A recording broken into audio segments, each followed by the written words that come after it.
Good day. Dalam video ini kita akan lanjutkan bagian ketiga dari bab yang pertama mengenai dasar analisis dan perancangan algoritma. Dan kali ini kita akan bahas ke bagian analisisnya ya. Oke, ada beberapa hal yang nanti akan menjadi target. Kita akan bahas satu demi satu ya. Pertama, kita akan bicarakan tujuan pembelajaran yang pertama ini, yaitu kita refresh kembali ada sesuatu yang disebut sebagai notasi asimptotik, dan ini akan kita pakai untuk melakukan pengukuran, mengukur performa algoritma. Oke, kita langsung saja masuk. Kita awali dengan sebuah diskusi ya. Oke, kita lihat dulu kasus satu di sini. Let's say kita punya dua buah algoritma. Nah, mungkin kalau kita mereview kembali pada pelajaran sebelumnya, kan kita bisa punya dua algoritma sama-sama valid, ya. Tetapi mungkin ada algoritma yang lebih baik dibanding yang lain. Nah, let's say kedua algoritma, kita punya algoritma A dan B. Kedua-duanya katakanlah menyelesaikan masalah P, dan kedua-duanya ini valid lah ya, seperti ini. Tapi kemudian kita bisa bandingkan, kalau algoritma A ini katanya dijalankan di komputernya Alice. Kalau yang B dijalankan komputernya Bob dengan waktu yang berbeda. Nah, di sini kita bisa lihat algoritma A ini lebih sedikit waktu ya dibanding algoritma B. Maka dalam kasus ini kita menyimpulkan bahwa algoritma A itu lebih baik karena ya lebih cepat begitu kan ya. Nah, di sini mungkin Anda bisa melihat sebuah protes gitu ya. Ini logikanya tidak sesederhana itu. Ya, di sini Anda bisa lakukan protes gitu. Salah nih, belum tentu loh.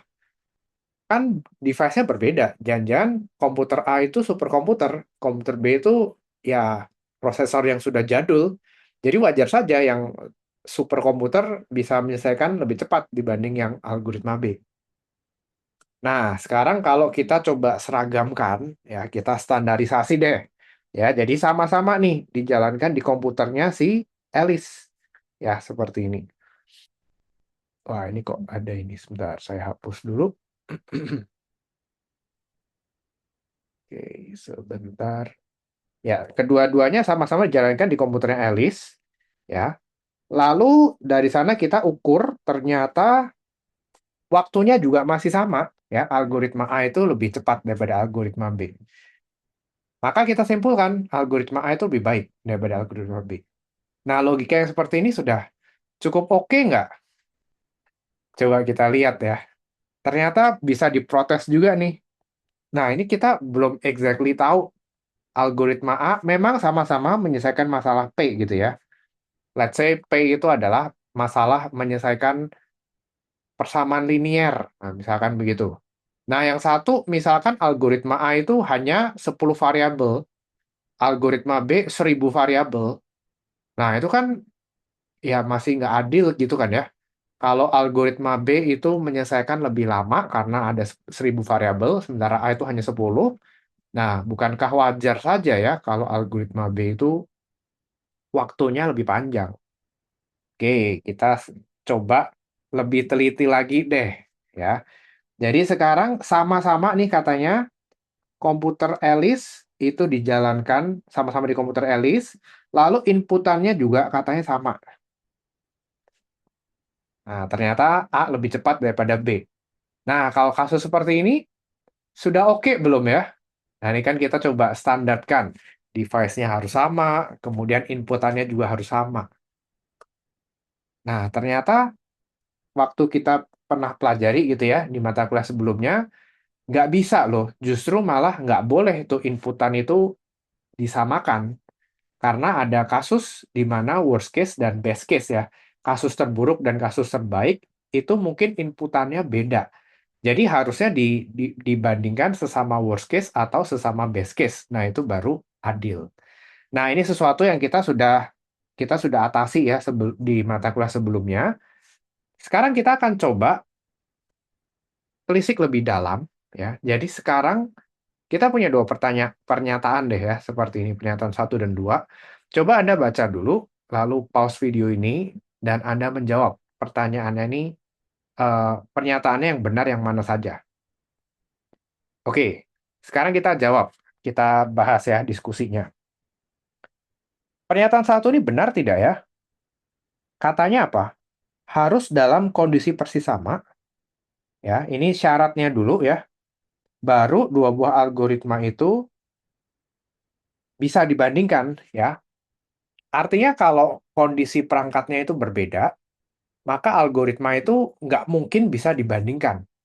Ya, ini menjadi syarat bahwa perangkatnya harus persis sama. Baru algoritma itu bisa jalan adil perbandingannya. Nah, ini benar atau salah ya menurut Anda? Sebetulnya jawabannya adalah salah. Nah, loh kok bisa salah? Kenapa ya?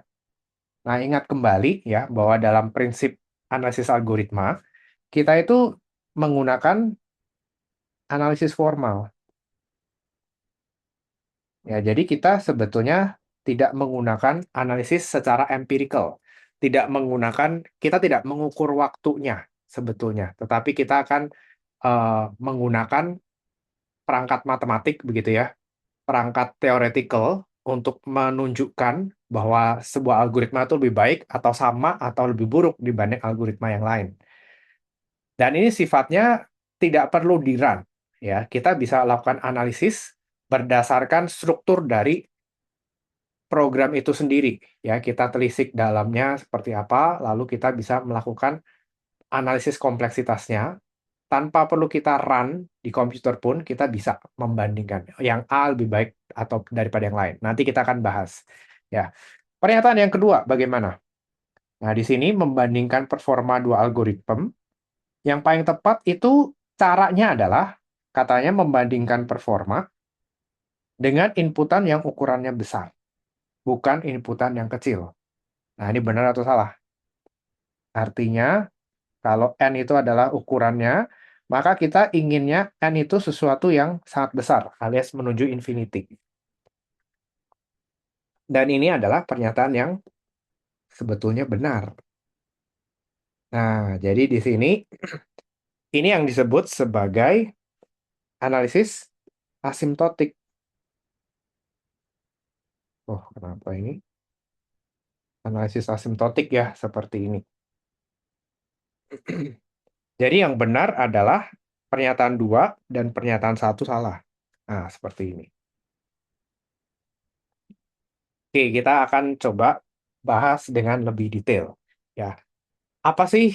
Ini kan tadi masih polemical gitu ya, masih saya memberikan sebuah kontroversial.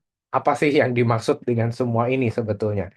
Nah, jadi performa algoritma itu sebetulnya kita bisa membandingkan dengan dua cara. Ya, yang satu adalah secara empiris. Empiris itu maksudnya apa? Artinya Anda memperlakukan algoritma itu seperti objek di lab saintifik, begitu. Jadi kalau di lab saintifik kan Anda mengukur suhu, Anda mengukur tekanan, massa, begitu ya. Nah, di sini Anda anggap algoritma itu sebagai objek yang kita teliti di dalam lab. Ya, jadi hal yang bisa kita catat pengukurannya adalah waktu atau mungkin memori. Nah, jadi kalau mengukur waktu ya Anda pakai stopwatch, begitu kan ya. Atau kalau pakai memori ya Anda melihat ke, ini apa, laporan, activity gitu ya di dalam CPU, atau nggak tahu mungkin Anda pakai GPU juga bisa. Nah, di sini pro-nya, keuntungannya adalah analisis ini cukup mudah ya. Jadi hasilnya juga, diukurnya mudah, dijelaskannya juga mudah. Tetapi ini menjadi sebuah kontra karena spesifikasi device itu akan sangat mempengaruhi.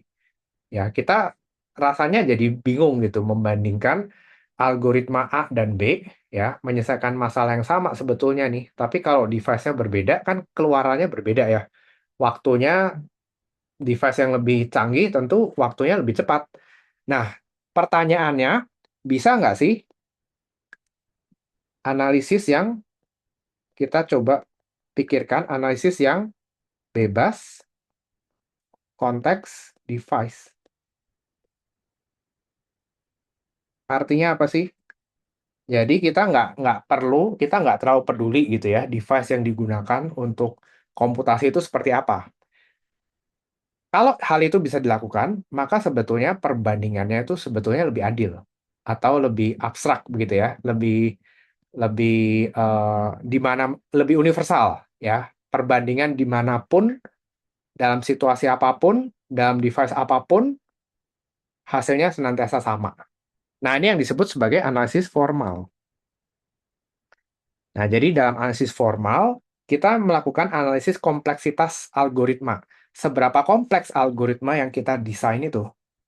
Nah, kita bandingkan bukan secara empirik, bukan kita catat waktunya, tetapi kita bandingkan secara abstrak. Dan lebih lanjut lagi, kita membandingkan untuk ukuran input yang sangat besar.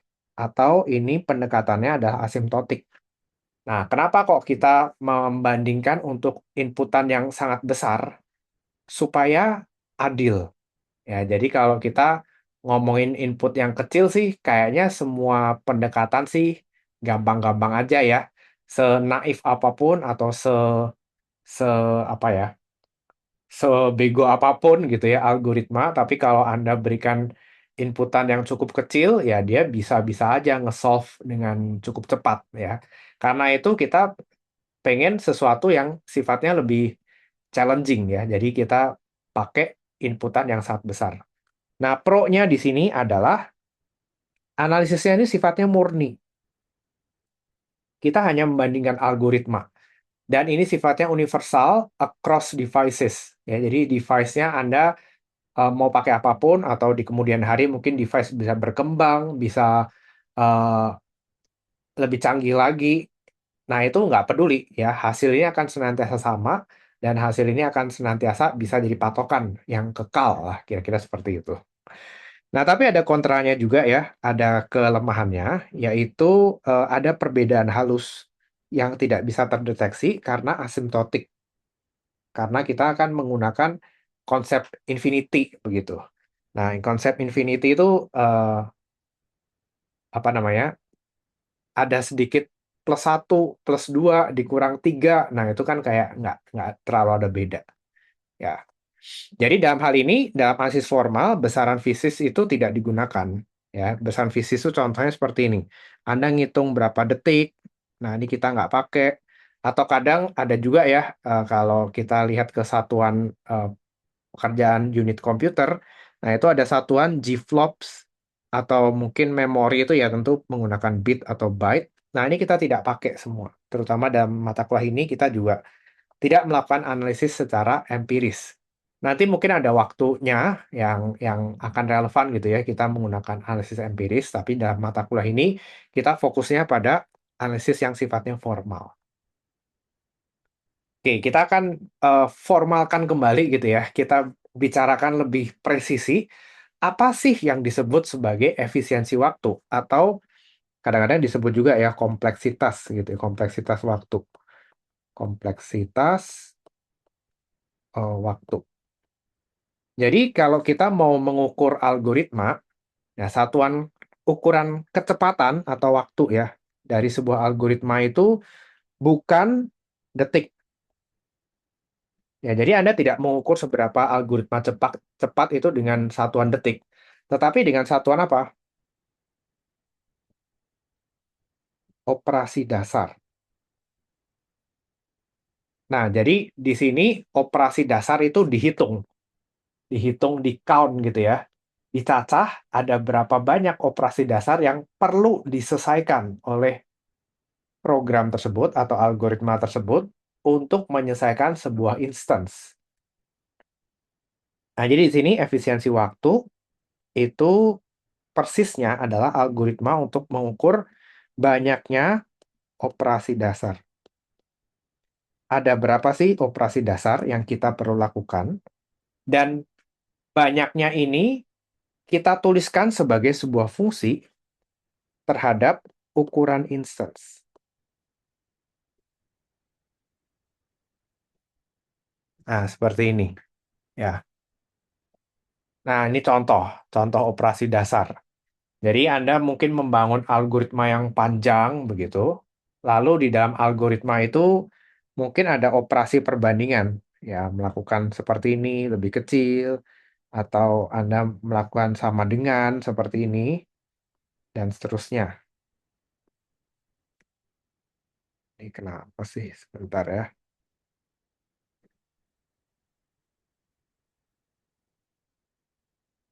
Ya, atau mungkin operasinya aritmatika. Ya, jadi Anda mungkin melakukan apa? Pemfaktoran atau Anda melakukan Euclid gitu ya, algoritma Euclid. Nah, di dalamnya itu kan terlibat ada operasi aritmatika. Ya, mungkin ada operasi penjumlahan, ada pengurangan, perkalian, dan seterusnya. Nah, ini kita akan coba cacah. Ya, ada berapa banyak sih operasi yang seperti itu tuh dijalankan. Atau mungkin pemrosesan karakter. Ya, Anda ngeprint karakter atau Anda meng-assign gitu ya, meng-assign sebuah karakter. Atau mungkin struktur data ya. Jadi misalkan Anda punya list, lalu Anda append-kan, atau Anda insert, atau Anda delete, itu dianggap sebagai satu unit, satu operasi dasar yang dijalankan. Lalu kita mau membandingkan. Nah, sementara kalau efisiensi ruang atau kompleksitas ruang itu ini beda ya. Kalau yang sebelumnya ini efisiensinya terhadap waktu. Nah, sekarang bisa juga kita tinjau dalam segi ruang. Atau sebetulnya persisnya maksudnya ruang itu adalah memori. Memori yang dihabiskan untuk bisa menyelesaikan sebuah masalah. Efisiensi ruang itu mengukur banyaknya bit atau ya memori gitu ya yang diperlukan, dan ini kita juga tuliskan sebagai fungsi ya terhadap ukuran instance. Nah, jadi kita akan lihat ya bahwa efisiensi waktu ini bukan berupa detik begitu kan ya, tetapi berupa fungsi. Jadi nanti eh, hasil dari pengukurannya itu bukan berupa angka, tetapi berupa fungsi. Demikian juga nanti di dalam efisiensi ruang, ya ini adalah berupa fungsi.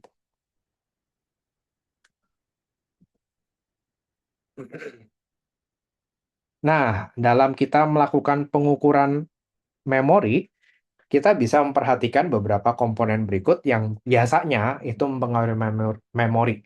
Misal paling jelas itu sebetulnya adalah struktur data, ya. Struktur data eh, atau variabel gitu ya. Variabel Anda gunakan berapa banyak variabelnya. Tapi variabel biasanya tidak terlalu mendominasi ya. Biasanya yang mendominasi itu struktur data yang gede-gede gitu. Misalkan seperti list atau Anda punya matriks atau tensor gitu misalkan, atau Anda punya pohon. Nah, seperti itu. Kemudian ada juga recursion stack. Ya, jadi kalau Anda membuat algoritma yang sifatnya rekursif, nah mungkin dalam banyak hal algoritma rekursif tuh sepertinya nggak ngabisin memori gitu ya, nggak bikin struktur data apapun gitu.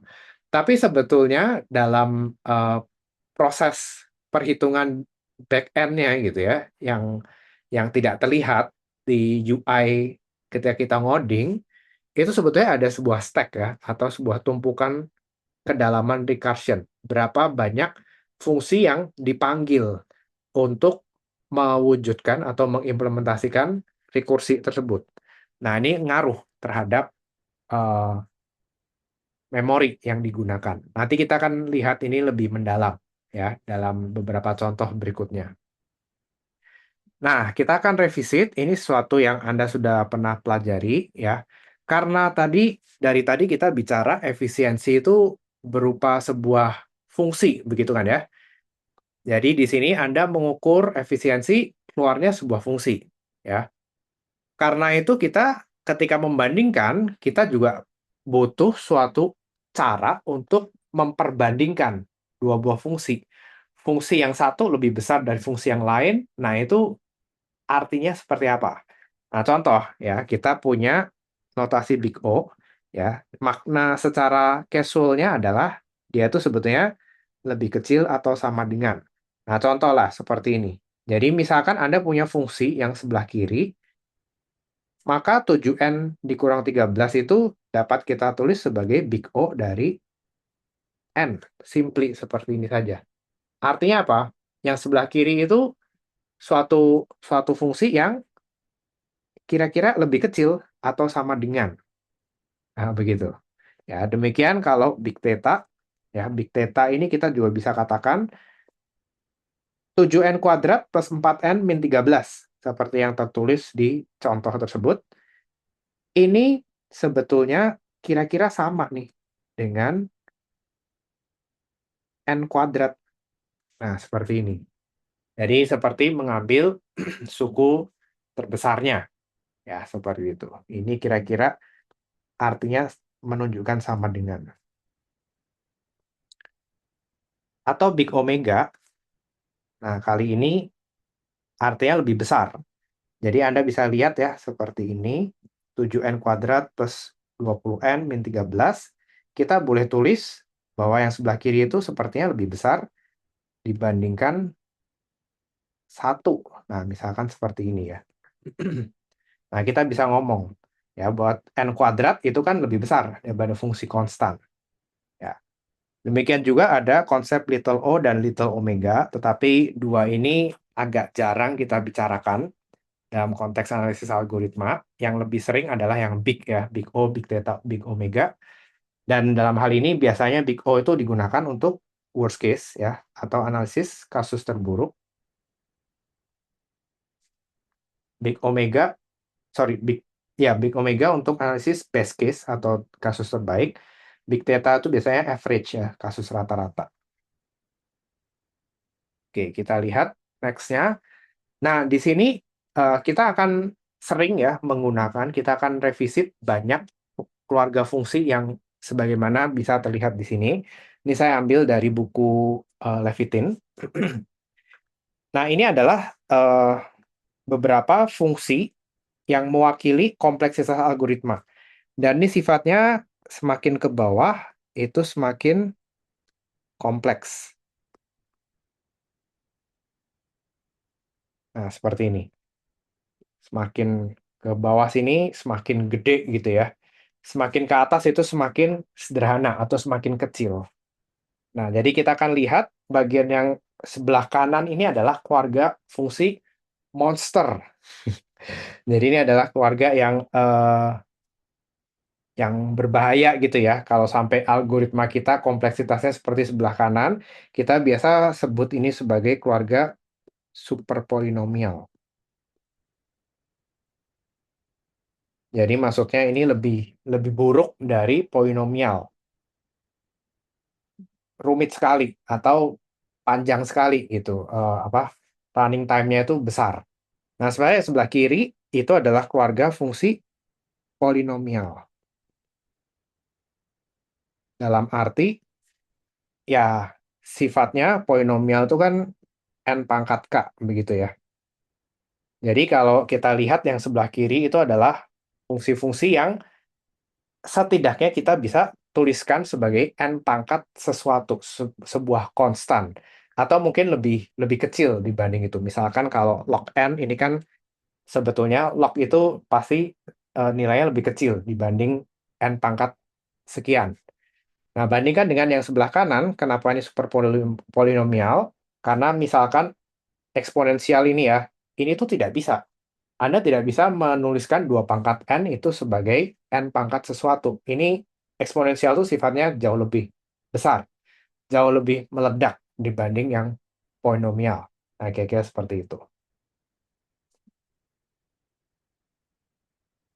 Selanjutnya, ada beberapa formula atau rumus yang biasa akan sering kita pakai untuk melakukan analisis persamaan asimtotik. Ini yang kadang-kadang kita sebut sebagai identitas gitu ya. Sebagai contoh, biasanya memang melibatkan penjumlahan. Jadi Anda bisa lihat misalkan seperti ini, kalau bilangan bulat, kita jumlahkan secara berurutan, hasilnya adalah kuadrat. Ya, jadi 1 tambah 2 sampai n, itu pada intinya dia tidak akan lebih besar dari n kuadrat. Kalau log dijumlahkan menjadi n log n. Nah, ini kita akan lihat kalau 1/1 tambah 1/2 sampai dan seterusnya sampai 1/n, ini menjadi deret harmonik ya, atau kompleksitas logaritmik. Nah, sementara kalau penyebutnya ini lebih besar, seperbilangan kuadrat, maka dia akan menjadi fungsi konstan. Ya. Nah, ini coba Anda pikirkan deh. Nah, ini saya silahkan di-pause dulu, Anda hitung dulu, lalu Anda jawab. Sudah dapat? Kita akan bahas. Nah, yang benar yang mana ini? Jawaban yang benar adalah n log n. Loh, kenapa kok bisa gitu? Coba ya, kita bahas secara cepat saja. Kita bisa faktorkan ya, n per 2 ya, menjadi ini 1 tambah setengah tambah sepertiga tambah lalala sampai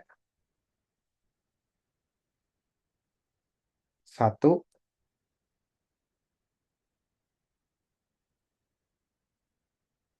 1/2 n gitu ya.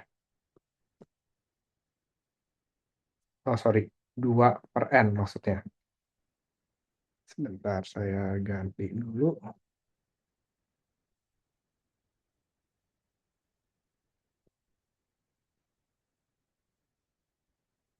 Nah, seperti ini.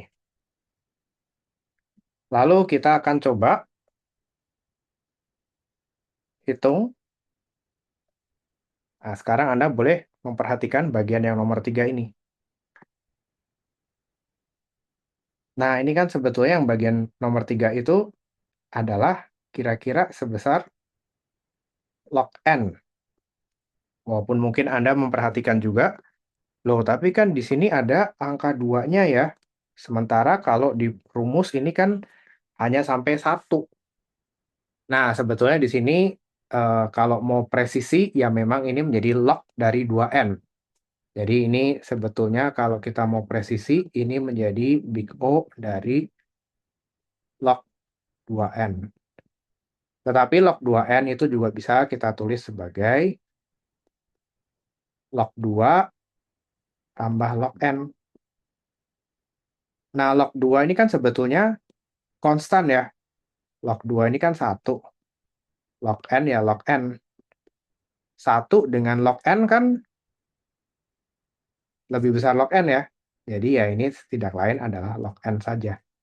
Nah, jadi kalau kita ngurusin secara asimptotik, kita nggak terlalu presisi ya. Kita nggak usah terlalu teliti memperhatikan suku-suku yang kecil.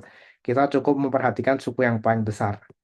Nah, di sini ada n dikali log n. Nah, ini kan ya sudah, berarti menjadi big O dari n log n. Loh kok per 2-nya hilang? Iya, biarin aja. Ya, karena kita nggak terlalu peduli pada detailnya. Kita hanya akan melihat suku yang terbesar saja. Nah, ini adalah contoh, kita akan menerapkan hitung-hitungannya nanti ya, ketika kita melakukan analisis algoritma. Oke, sampai di sini dulu. Eh, Sebetulnya ini Anda sudah pernah pelajari. Kalau Anda butuh untuk revisit, silakan Anda revisit di bagian mata kuliah sebelumnya gitu ya, untuk Anda bisa mendapatkan gambaran yang lebih utuh. Sampai ketemu di video selanjutnya. Tuhan memberkati.